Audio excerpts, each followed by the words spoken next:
Hey everyone, this is PrinceWatercress, and welcome back to Let's Play Alien Syndrome for Game Gear.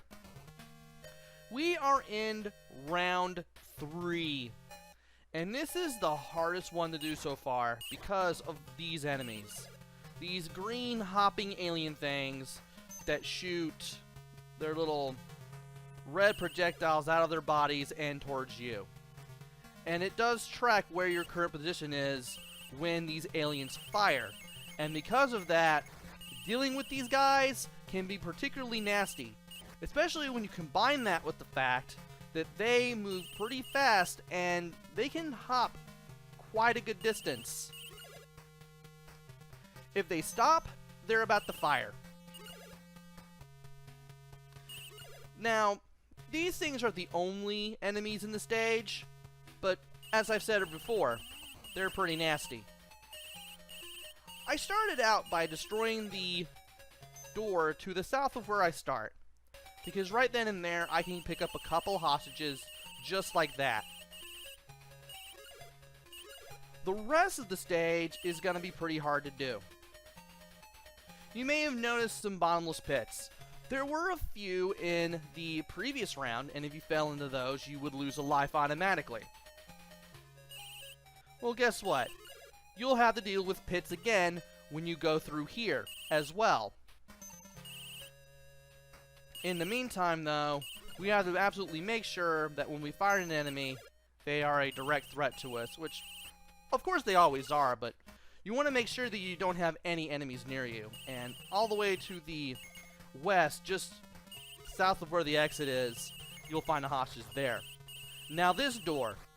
This leads to the most perilous area in the entire round, because all of these guys will be spawning. You will probably come close once or twice to being shot. It's a long way down and a life loss if you fall off these platforms trying to reach all the hostages, and you never know when the enemies will spawn in.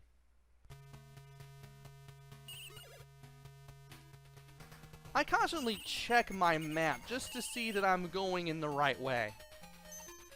Thankfully, I usually am.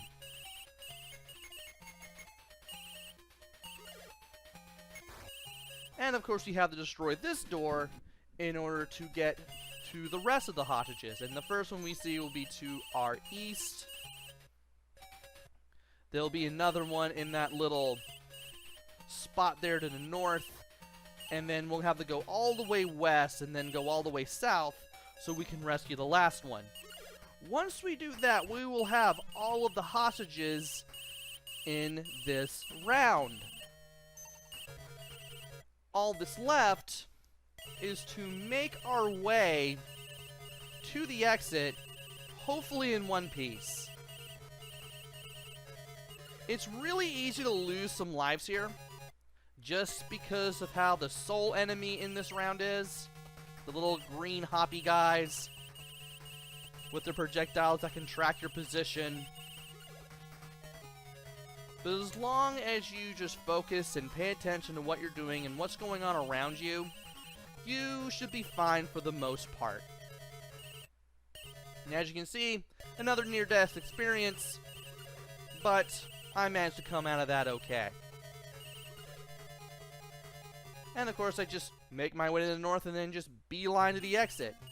The boss here is this thing with 8 feet, 2 eyes that rotate everywhere, and red worms that constantly spawn out of said creature.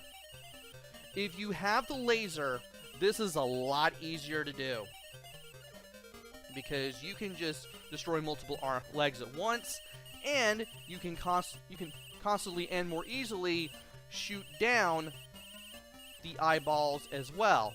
When you get rid of the eyes, it makes this a little bit easier.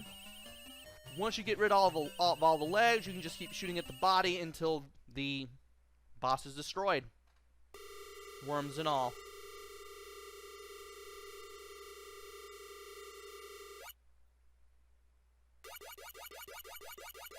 This is a lot easier if you have the laser. The fireball is not going to help you here.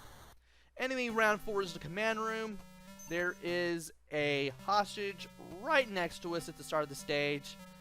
And we're going to get the rest of the hostages and complete the stage in the next video.